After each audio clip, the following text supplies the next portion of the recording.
Bumagsak na pala. Bumagsak na. Mga ka-therapy. Ayan, puntahan po natin si Nanay Siling dahil ang kapatid po niya ay nag-message sa akin at nangangaposta po kay Nanay Siling. So, nandito kaya siya? Ito nga po mga ka-therapy, ang unang araw po na hahanapin natin si Nanay Siling. No, sa haba ng panahon din na ako po ay wala, ay unang-una ko pong araw na siya po ay atin pong makakapanayam. Tara mga ka-therapy, samahan niyo po ako sa bahay po niya, sa kubo-kubo po na tinutuluyan ni Nanay Siling. Iba yung nakapunta doon. Iba ba? Iba yung sasyon. Ano tayo tumba, no? Alin yung poste? Kung saan magkano sa sasyan. Sabi nito mong bayan.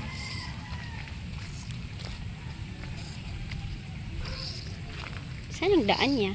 Pero ako mauna. Ito?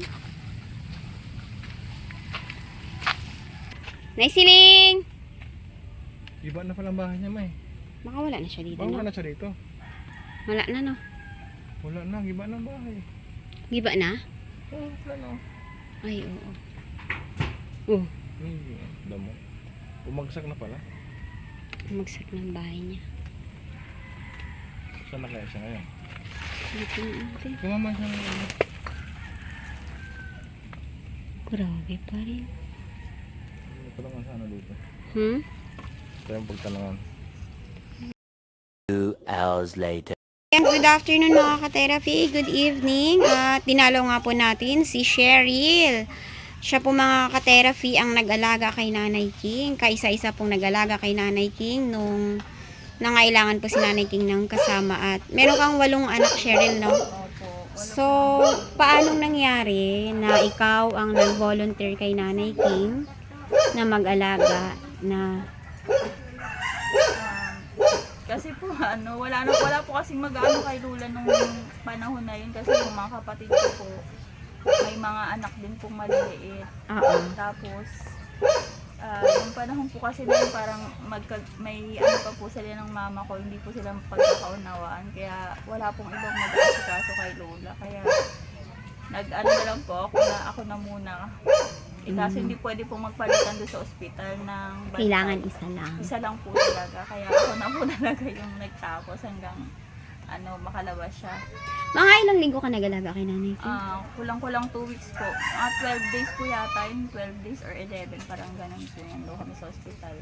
Okay. Nahirapan ka ba mag-manage ng time mo kasi meron kang mga 8 anak dito? Ayun po yun yung naano ko nga po kasi naiwan ko po yung 8 anak ko tapos 6 po sa kanya yung pumapasok, 2 yung maliit kaya kaya medyo na din po ako, hati yung utak ko nun kasi yung anak kong 2 maliit na iwan dito. So hindi ka talaga halos nakakauwi ng bahay niyo?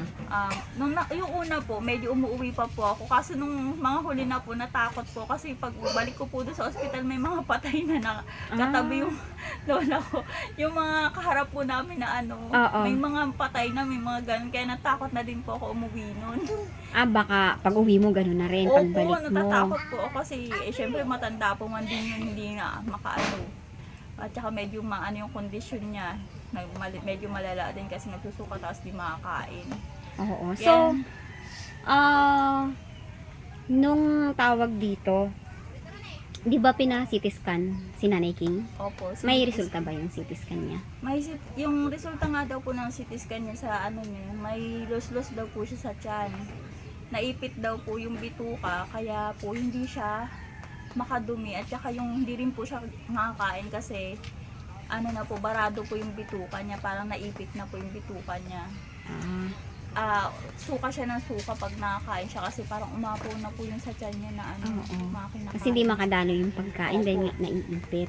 So ano yung sinabi sa'yo ng doktor na wala na siyang pag-asa? Tinapat ka ng doktor? Sabi po kasi ng doktor, kailangan daw po siyang operahan. Pero hindi na daw po niya kaya dahil sa edad niya. Kasi matanda na nga daw po siya. Hindi na daw po kakayanin. Kaya tinanong ko rin po yun sa doktor na kung ano pa pong ibang procedure. Pero sabi po, wala na din daw po talaga. So, ibig sabihin nung time na yun, parang yung doktor nagbigay na rin sa inyo ng na wala na talagang pag-asa si nanay kasi hindi siya pwedeng operahan. Oo nga po, yun na po. Sinabi nga po nila na wala na daw pong pag-asa. Kaya parang nanghina rin po yung loob ko. Pero inano ko pa din po na ilabas na lang po si Lula nung mga panahon na yun kasi wala rin naman pong magagawa na yung doktor dun sa loob. Kaya pinagpasya na lang po namin na ilabas siya. Pero ang nag-request talaga na uwi na si Nanay King. Si Lula po, kasi nga po nahihirapan na din po siya talaga At saka yung doktor din naman po yung nagsabi, wala na din sila magagawa.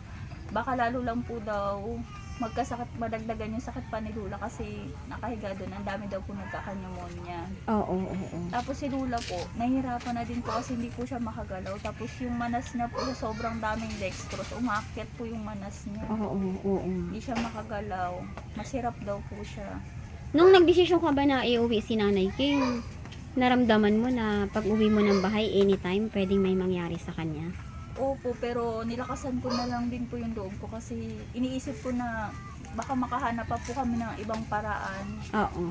Kasi po, yung tulad po nung dati, may ginamit naman po kaming gamot na para makadumi po si Oo. Lula dati. Oo. Kaya trinay ko din, inisip ko po itry yun kasi baka po gumana po ulit. Gumana ba siya? Yun ba ang binigay mo nung Ayun po pag-uwi niya? yung binigay ko po, pinainom po kay Lula, bumili po kami noon para ma-try. At saka sinabayan din po, sabi ni Mama, hinilot-hilot niya din daw po yung tiyan, baka nakatulong din po. Oo. Kaya parang laking pasalamat po namin nakadumi po si Lula mga kinabukasan. Di ba uminom po siya ng gamot nung gabi? Oo. Mga kinabukasan po, yun po dumumi po siya kaya tinanggal ko kagad yung NGT. Nahirapan ka magtanggal nun sa ilong niya? Ang paghirap, nahirapan ako doon sa mga tape kasi masyado pong madikit, natatakot ako baka masama Dumugo ang pati yung ilong. balat ni Oo. Lula. Pero yung sa NGT, dire-diretso lang naman po yung hatak niya. Yung dito lang sa taas, may dumaan. So, malaking tulong ba na ang mahal na sponsor ay nagsuporta sa inyo? Opo, Doon sa hospital? Opo, marami po salamat sa sponsor niya kasi siya po yung sumuporta sa mga ni Lula, yung mga kailangan ni Lula. Tapos pati po yung kailangan ko po, binigyan niya din po kami ng tulong para sa mga anak ko. Tapos pang pagkain sa ospital. Salamat po. Maraming salamat po sa tulong niyo. Pati kay Lula po, yung tulong niyo po kay Lula. Hindi niyo po siya pinabayaan sa talaga kahit na nakatakot.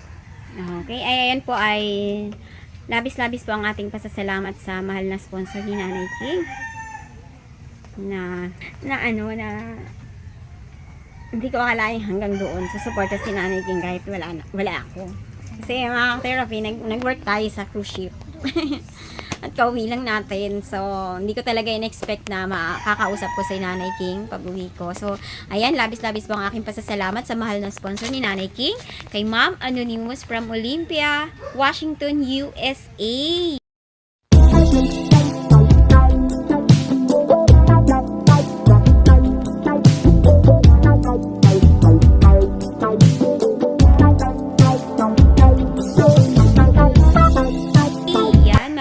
Maraming salamat po, Ma'am, sa pagmamahal niyo po kay Nanay King at ganun din po ang nag-isang nagmalasakit po kay Nanay King, si Cheryl, ay nabigyan niyo rin po ng tulong, Ma'am. Maraming salamat po. At kanina nga pala ay pumunta itong anak mo sa bahay. Nag-doorbell siya. Hinahanap niya ako. Ay, nandun yung asawa ko. Sabi niya, si ate po ang gusto namin makausap. Ako daw talaga. Bakit ako? Sige nga. Bakit ako? Ano ba yung binenta mo? Di nakabenta kayo? Ha? Patingin nga. Dalawa na lang yun. Ilan ba to kanina? Sabi mo nawalaan kayo? Bakit nawalan kayo? Ayan mga ka-therapy. Ito yung gawa mo, Cheryl. Ay, buhay. Ayan, ito po ang pinagkakitaan ni Cheryl, mga ka-therapy. At yung maliit niyang tindahan, meron itong mga noodles, mga chichirya. Yan po ang kanyang paninda. Ito ay nawala niyo yung benta niyo kanina, mga ka-therapy. Sabi niya, nawala daw. Paano nawala, bebe? Nahulog niya po yung dito sa bulso. Inaasahan ni Mama yon. Tapos sabi ko kanina, uwi na ba kayo doon? Hindi, kailangan pa namin magbenta para pag-uwi namin, makabenta pa kami. Ayan. So, ano ngayon? Paano yan? Pagagalitan ka ni Mama mamaya. Ha? Ha? Pagagalitan ka ni Mama? Pagagalitan ka ba ni Mama? Halika dito. Anong gagawin natin? Kasi nawala mo yung benta. Ha? Pangbili sana ng ano yon. Pagkain sana yon. Ilang araw na pagkain yun, 8 kayo. Ha? Paano nawala yung pinagbentahan? Saan kayo nakabenta? Ang paho. Naglakad daw ng Amparo. Ang layo nun. Kala ko dito lang po sila eh. Dumadaan kayo sa highway? Hindi po, dito po sa loob. Lumulusot kayo? Hindi. Hindi naman. Mula anong oras kayo nagbenta? Hapon mga Anong oras kayo naghapon? Mga anong oras sila umalis? mga 3 o 4 yung 4 na din po. Okay. So, bibigay ko na lang yung nawala mo. Magkano yung nawala mo? 150. Bigay ko na lang para hindi ka napagalitan ni mama, no? Ilang taong ka na nga? 8? Anong grade ka na? Grade 3. Kamusta yung pag-aaral mo? Okay lang. May baong ka? Lagi? Oo, yan. Hindi ko po inaano kahit pa paano may mga biscuit po talaga kapilalaan para sa kanila. Biscuit. So, bibigay ko yung nawala mo para mapalitan kasi sayang ang layo ng nilakad nyo tapos nawala nyo yung benta nyo, no? Ang layo na rin ninyo. Oo, nakarating sila ng Amparo, be. Paano nyo na sure na sa iglesia nawala o sa iglesia nyo na check na nawala na? Ha? Na ganun niya yung Na? Nahulog, be? Wala na. So, yan. Meron tayo ditong ito. Papalitan ko. Oh. Ha? Ay, sa tayo. Hindi, okay na yan. Dagdag mo na lang sa baon mo, ha? Ayan, Cheryl, maraming salamat, no, sa pag-alaga mo kay Nanay King. Nakilala kita. At yan, sa mga ka-therapy, si Cheryl po ay meron siyang 8 anak. Ilan ang kolehiyo mo? Isa pong second year college. Isang second year college. Paano nyo napagkakasya yung pagkain nyo? Kasi ang husband mo, narinig ko na sa bakery, magkano ang sweldo niya isang araw? 450 po kaso ang nabibigay sa akin mga 420 ganyan, isang 400. Libre na siya sa pagkain doon. Libre po siya pagkain niya, nakakapag-uwi po siya ng ulam niya natira, ganyan. Oo. Pero mahirap po kasi. Mahirap kasi 8. Pamasahe. Nag-aaral pa. Opo, pamasahe. Ibig sabihin, Kasi stay in siya doon. Hindi po, umuwi po. Ang pamasahe ng mga estudyante ko yung medyo mahirap. Kasi Saan ba nag-aaral ang mga anak mo? Kurasyo po yung grade 11 at saka 12. Sa Kurasyo? Ilocos. Bakit mo doon mo napili? May malapit dito ah. Costa po. Sila po, mahirap po kasi pag mga medyo malalaki na, syempre. Sila na susunod sila sa na school. po yung mamimili ng kung saan nila gustong pasukan. Paano kung yung pamasahe nga? Paano mo masusurvive araw-araw? Yun nga po, kaya kung ano nung racket din yung ginagawa ko para masurvive sila. Ayan mga ka-therapy, sa susunod ay i-check natin kung ano pa ang sideline ni Cheryl para ma-survive po nila yung kanila pong gastusin sa araw-araw kasi hindi po madali ang 8 anak, mag-raise up ng 8 anak tapos nag-aaral po lahat. Ang mahalaga doon, responsable si Cheryl sa pagpapaaral ng kanyang mga anak ka-therapy kasi ang ibang magulang, pag alam nilang hindi na kaya nilang pag-aral, hindi talaga nila pinag-aaral. Hinahayaan lang nila dyan na gala-gala, ano mangyayari sa mga bata. Okay lang yung mag-anak ka ng marami basta itawid mo yung edukasyon nila. Kasi kung hindi mo sila pag-aaralin, baka mas mahirap pa sila sa buhay mo ngayon kesa yung buhay nila Kaya kung someday. maranasan ko yung nila yung nararanasan ko ngayon. Kaya sabi ko magsumika po sila. Kung hanggat kaya ko, susuportahan ko po sila. Kalain mo ito naglalako na. Ako nga, yung anak ko ngayon na 14 years old, halos ayaw ko pang palabasin ng bahay. Dahil parang hindi na ganun ka-safe dito sa atin. Hindi na safe ang mga bata kasi nga marami ng, 'di ba, yung mga addiction lumalala. So, yung mga bata, lalo na pag babae, hindi dapat nakakalayo para maglako, 'di ba? Lalo na tong anak mo, ang ganda-ganda. Akala ko dito nga lang po dito ko lang po sila pinaglalako as dalawa kasi sabi may naghahanap daw doon ng pinat diyan Oo. sa banda. Kaya akala ko dito lang po sila banda, dito lang kasi sabi may naghahanap doon at saka diyan daw po. Tapos nagulat po ako, naghiwalay silang dalawa, kaya diba? alam ko magkasama po sila. Kaya ngayon, makinig kayo kay mama nyo. Pag sinabing doong area lang kayo maglako, dun lang kasi minsan may mga bata ngayon, di ba, yung mga nawawala, bigla na lang dinadala kung saan. Nakakatakot. Ha? Ang pangalan mo? Risha May, shake tayo ng hands. Thank you po. Okay, sige Cheryl, no? Pupunta siguro ako sa'yo ulit bukas para i-check ko kung ano yung mga ibinebenta mo pa, no? Para makita natin. Si Cheryl, mga ka-therapy, ay nagsisikap sa buhay, no? Hindi siya yung naghihintay lang kung ano lang ang irimit ng asawa niya. So, meron po siyang mga ginagawa, kagaya nitong peanut, sarili mong gawa ito. So, bumibili ka ng mga mani. Opo. Tapos, dati po, ayan, peanut, mani, tapos magpapagiling po. ipapagiling mo. Lulutuin po namin. Magkano mo binibili yung mani? Mga ilang kilo ang binibili mo? 3 kilo lang po yan ngayon. 3 kilo, tapos ipapagiling mo. Lulutuin ko po muna. Niluluto to? Opo, lulutuin, tapos saka titimplahan, tapos saka ipapagiling. Sasangagin ba siya muna? Opo. Tapos, pag nasangag na siya, Saka titimplahan. Tapos, titimplahan mo siya? opo, tapos saka papagiling. Lalagyan mo siya ng asukal. So, mga magkano inaabot ng puhunan mo sa 3 kilo? Ayan.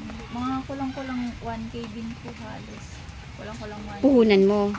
Tapos, ang nakakabalik, kumikita ka ng mga magkano? Ito mga, siguro mga 800 yung puhunan ko. 800 ganyan. Tapos magiging 1,3 ganyan. 800. Mga 500 din ang tubo mo. Tapos, sa mga bata ang nagbebenta. Opo. Mas okay siguro kung may nababagsak ang kantindahan, no? Binibigay, ano po kasi yung puhunan ko po kasi medyo maliit lang din. Kaya ano-ano lang, unti-unti lang yung gawa ko. Gaano ka nakatagal na gumagawa ng peanut? Mga ilang buwan? Pasulpot-sulpot lang po kasi. Pero yung nagsimula ka, mga ilang taon yan? Matagal na din po kasi dati pa po yun na matagal na po kasi ilan pa lang po yung anak ko nung naggagawa-gawa na po ako. Yun dati po, nag-ano ako doon sa bakery. Doon mo Yung maliliit natutunan po na yan? ganun, kaso may nagdi-deliver na din sa Rambago. At saka nagkaroon po ako ng trabaho kaya hindi ko rin naasikaso. So, ibig sabihin natutunan mo to sa bakery? Dito po sa Lola, kay Lola King po. Kay Nanay King mo Kay natutunan Lola ito. King, tapos napasa niya po kay Mama. So, ibig sabihin ito hanap buhay ni Nanay King noong araw? Nagagawa din po si Lola King dito dati. Alam mo, tapos si Mama na din. Okay, ayan mga ka-therapy, salamat at nakapanayan po natin ngayon si Cheryl. At nagpapasalamat po tayo kay Cheryl sa tulong niya po ay nakarecover po si Nanay King. At lalong-lalo na po sa ating mahal na sponsor na hindi niyo po ma'am pinabayaan si Nanay King. At hanggang ngayon ay patuloy po kayong tumutulong. Magkano kaya ang aabuti ng Meralco ni Nanay King ngayon sa tingin mo? Kasi 16 daw dahil nung nakaraan na stress siya doon sa bill ng kuryente niya dahil nag-stay na nga daw siya doon. So pinapatanong ng mahal na sponsor kung magkano ang bill niya pati sa tubig. Hindi ko nga po. Alam mo, sabi niya kasi, dati kasi naglalaan siya 1,000. Kasama na yung tubig doon, hindi Kasama. pa. Tubig at kuryente na Yung yun. tubig yata niya, umabot daw yata 500. 500. Tapos yung kuryente niya. Kasi ang gamit lang naman niya, electric fan lang naman, di ba? At saka yung ilaw. Hindi ko gano'n kasi naanin sa kuryente niya. Parang umabot din yata siyang 5 or 6 mga ganyan. 6 or 5 sa 6 and 5, no? So, ayan, tinatanong ng mahal na sponsor dahil magpapadala siya ng tulong para kay Nanay King para mabayaran pa. Pero parang 16 pa. Hindi ko nga po sure kung magkano yung kuryente niya talaga kasi medyo mataas po kasi yung sa... Ano ba yun? Hindi siya direkta sa Meralco, no? Nagsasubmitter ba siya? Submitter po siya. Mahal ang pasa. Mga 20 na yan per kilowatt na higit, no? 25 yata. 25 ang bigayan doon. Hindi ko alam kung 20 or 25 yan. Mga 11 lang naman yan eh. Mga 11 yan sa Meralco. Ngayon po, tumaas na. 14 na. 14 na sa Meralco? Opo. Ay, tumaas na ba? Kulang-kulang 15. Baka pag sumobra sa 100 yung kilowatt. Hindi po lahat parang ganun na eh. Hindi ko na-check sa akin eh. Kasi umabot Tumaas ako po ng yung ano eh. kuryente Medyo namin. mataas sa amin. Tumaas Okay. na din po. So, ayan, may sasabihin ka ba sa akin, ha? Thank you po. Ayan. So, ayan. Tuloy na kami, ha? Thank you po, Okay, Ma'am Marife. sige. Salamat din Okay. po sa inyo, ma'am. Okay, thank you.